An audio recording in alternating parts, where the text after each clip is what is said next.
BEd द्वितीय वर्ष में पर्यावरणीय शिक्षा विषय है, जिसके अंतर्गत पारिस्थितिकी शब्द आता है।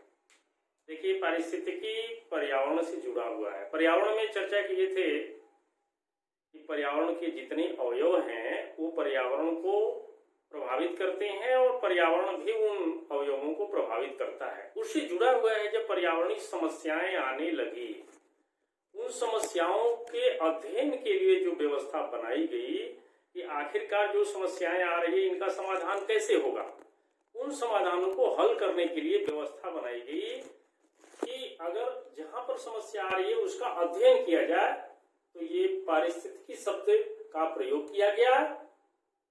इस पारिस्थितिकी के अंतर्गत है आवास का अध्ययन, यानी जंतु है, वनस्पति वर्ग है, जो भी है इस पर्यावरण का अंग है, अपना जीवन यापन कर रहा है, उनके पारिस्थितिकी यानी उनके आवास का अध्ययन किया जाए, जिससे पता चले कि वो कौन से कारक हैं जिससे विलुप्त हो रहे हैं, इनका दोहन हो रहा है। इसके लिए पारिस्थितिकी शब्द है। ये पारिस्थितिकी को किसी निश्चित स्थान या क्षेत्र में विकास करने वाले जीव और वनस्पति समुदायों पर पर्यावरण का जो प्रभाव पड़ता है और उन प्रभावों के प्रति वनस्पति और प्राणी जो अनुक्रिया प्रकट करते हैं, उनका अध्ययन ही पारिस्थितिकी है। यानी जो भी जंतु और वनस्पति वर्ग है, जीव वर्ग है, ये उस पर्यावरण को प्रभावित करते हैं, तो प्रभावित होते भी हैं, प्रभावित करते भी हैं। तो जब प्रभावित होते हैं तो ये अनुक्रिया करते हैं। तो क्या ये अनुक्रिया करते हैं? उनका अध्ययन करते हैं, उनको कहा गया है पारिस्थितिकी। अब इस पारिस्थितिकी के लिए एक और इसी प्रकार से बनाया हुआ है। पारिस्थितिकी विज्ञान की वह शाखा है जो संपूर्ण जीव जगत के घटकों में परस्पर तथा सजीव वर्ग का अपने पर्यावरण से सहसंबंध का अध्ययन करती है। यानी पर्यावरण से उन तत्वों का सहसंबंध, उन जंतुओं का सहसंबंध, उन वनस्पतियों का सहसंबंध, वही अनुक्रिया किस प्रकार से करते हैं, इस प्रकार से बताया गया है। पारिस्थितिकी शब्द इकोलॉजी है इंग्लिश में, जिसे ग्रीक शब्द में ओएकस, OIKOS, ओएकस यानी होम, घर, आवास, और लोगस यानी स्टडी या अध्ययन। इस प्रकार से इकोलॉजी स्टडी ऑफ होम या हैबिटेट, जीवों का उनके निवास पर ही अध्ययन को पारिस्थितिकी कहा गया है, इकोलॉजी कहा हुआ है। अब देखिए, ये जो इंसाइक्लोपीडिया ब्रिटानिका है उसमें इनको कैसे इकोलॉजी को परिभाषित किया गया है। पारिस्थितिकी वह विज्ञान है जो जीवों के एक दूसरे के संबंधों तथा उन तत्वों का अध्ययन करता है जो पर्यावरण के अंग हैं। जो पर्यावरण के अंग हैं उन तत्वों का यह अध्ययन करता है, क्योंकि वे तत्व भी जो जंतु वनस्पति हैं जब प्रभावित करते हैं तो अनुक्रिया करते हैं, इसलिए अध्ययन करते हैं। इसी प्रकार से एक और परिभाषा है जो पूर्व से ही चला आ रहा है, यह है E.P. ओडम का। उन्होंने भी अपनी बात को स्पष्ट रखी है। किस प्रकार से रखी है? पारिस्थितिकी तंत्र की संरचना तथा कार्य का अध्ययन। पारिस्थितिकी तंत्र में अभी बात आई, पारिस्थितिकी का तंत्र किसे कहेंगे? तंत्र यानी संतुलन की साइक्लिक स्थिति, चक्र तंत्र है। यानी जैसे जीव का पारिस्थितिकी तंत्र है, वनस्पति का पारिस्थितिकी तंत्र है, उसमें एक उत्पादक वर्ग है, एक उपभोक्ता वर्ग है, तीसरा अपघटक वर्ग है, अपघटन के पश्चात फिर उत्पादक वर्ग है, वो है संरचना।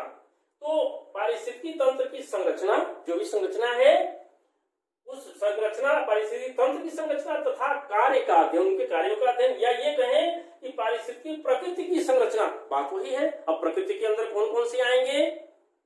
भूमंडल, जलमंडल,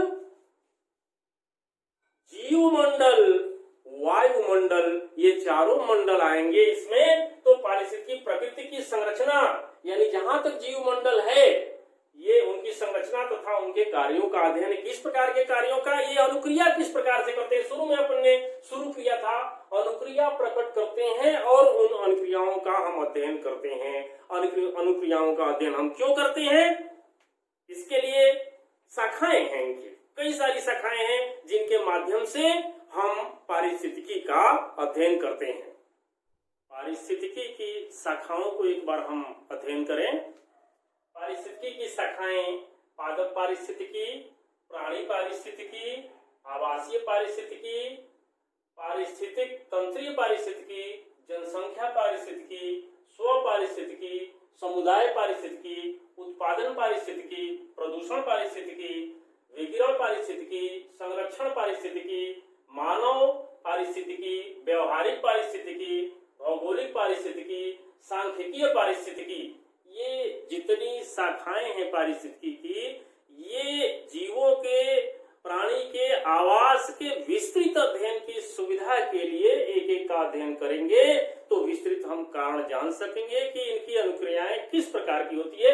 इसलिए सांख्यिकी पारिस्थितिकी, उनका स्टेटिक्स, सांख्यिकी गणना करने के लिए भी किया गया है। इसके साथ ही इस पारिस्थितिकी के मूल उद्देश्य है क्या, भागों में तो बांट दिया शाखाओं में, मूल उद्देश्य क्या है इनको देखेंगे। पारिस्थितिकी के उद्देश्य पर्यावरण और जीवों के संबंध का ज्ञान करना, प्राकृतिक परिस्थितिकी और परिस्थितियों में जीवों के व्यवहार का अध्ययन करना, जीवों की क्रियाशीलता में समयानुसार परिवर्तन का अध्ययन करना, जीवों के वितरण का अध्ययन करना, समुदाय व समष्टियों, समुदाय यानी रेंगने वाले हैं, उड़ने वाले हैं, और उनकी समष्टि कुल जनसंख्या के जीवों का अंतर संबंध का अध्ययन करना, परस्पर संबंधों का विकासात्मक पहलू का अध्ययन करना, ये सारे उद्देश्य हैं जिनके कारण हम पारिस्थितिकी को अध्ययन करते हैं। अब ये अध्ययन इसलिए करते हैं क्योंकि जो भी इनकी समस्याएं हैं, जो भी जंतु की, वनस्पति की समस्याएं हैं, उनके आवास के अध्ययन से पता चलेगा। अब कौन कौन सी वो समस्याएं हैं आगे देखते हैं। पारिस्थितिकी तंत्र के जो संकट हैं उनके उत्तरदायी कारक कौन से हैं। पारिस्थितिकी संकट के उत्तरदायी कारक, इसमें दो प्रकार के कारक हैं। एक तो प्राकृतिक संसाधनों के दोहन से संबंधित कारक हैं और दूसरे हैं विकास तथा इसके विविध आयाम से संबंधित कारक। पहले को देखते हैं, प्राकृतिक संसाधनों का दोहन। अभी प्राकृतिक संसाधनों के दोहन में वनोन्मूलन द्वारा पारिस्थितिकी संकट, क्योंकि हमने कहा आवास का अध्ययन करते हैं तो जिनका पारिस्थितिकी तंत्र वन पारिस्थितिकी तंत्र है वे प्रभावी होंगे वनोन्मूलन से। इसी प्रकार से मृदा अपरदन द्वारा पारिस्थितिकी संकट, मृदा के अंतर्गत, मृदा के अंदर और मृदा के तल पर जितने भी जीवधारी रहते हैं उन पर संकट आएगा। तो ये मृदा अपरदन द्वारा पारिस्थितिकी तंत्र, यानी मृदा है उसमें पारिस्थितिकी तंत्र व्यवस्थित है, उनके आवास का अध्ययन हम कर रहे हैं और उनका अपरदन हो जाए, आंधी से, तूफान से, बाढ़ से, वहां से मिट्टी कट करके दूसरे जगह चली जाए तो वहां के पारिस्थितिकी में अंतर आएगा, पारिस्थितिकी तंत्र में समस्या है। अधिक पशुचारण द्वारा पारिस्थितिकी तंत्र, जैसे घास का मैदान है, वन है, घास का मैदान है, अगर वहां पर जो पारिस्थितिकी तंत्र, जंतुओं वनस्पतियों का समूह जो जीवन यापन कर रहा है, उनके अंतर्गत अगर अधिक पशुचारण होगा तो पशुओं के खूर से मिट्टी उड़ेगी, ऊपर आएगी, उनका जीवन यापन संकट में पड़ जाएगा। इसलिए अधिक पशुचारण से भी वनस्पति जगत और प्राणी जगत दोनों प्रभावित होंगे। खनिज खनन द्वारा पारिस्थितिकी संकट, जिन क्षेत्रों में खनिज पाया जाता है वहां पर जो भूतल और भूतल के अंदर जो पारिस्थितिकी तंत्र है, जो आवास का अध्ययन हम कर रहे हैं, जब हम खनन करेंगे तो वहां के पारिस्थितिकी तंत्र पर संकट आएगा। दूसरे प्रकार का देखिए विकास तथा इसके विविध आयाम का, ये मानवकृत है। यहाँ तो प्राकृतिक संसाधनों को मानव ने दोहन किया और यहाँ कुछ अपने लिए ऐसा कार्य कर रहा है जिससे कि पारिस्थितिकी संकट पर आ चुकी है या आ रही है। कैसे? विकास तथा इसके विविध आयाम में औद्योगिकरण का पारिस्थितिकी तंत्र पर प्रभाव। जहां भी पारिस्थितिकी तंत्र है, जीवन है, आवास है, जहां जंतु वनस्पति समुदाय के रूप में रहते हैं, वहां पर औद्योगिकरण, उद्योग लगाने से उनके जनजीवन पर प्रभाव पड़ेगा। नगरीकरण यानी विभिन्न आवासीय कॉलोनियां विकसित करने के लिए, मानव को रहने के लिए आवास बनाएंगे तो जंतु और वनस्पति का आवास नष्ट हो जाएगा। इस प्रकार के संकट है। कीटनाशकों का पारिस्थितिकी तंत्र पर प्रभाव, जो कीट का जीवन वनस्पति पारिस्थितिकी तंत्र में जीवन चक्र चलता रहता है, उत्पादन है, उपभोक्ता है, अपघटक है, उस पर जब कीटनाशी का प्रयोग करते हैं तो उनका जीवन संकट में आ जाता है। इसलिए कीटनाशी भी एक कारक है।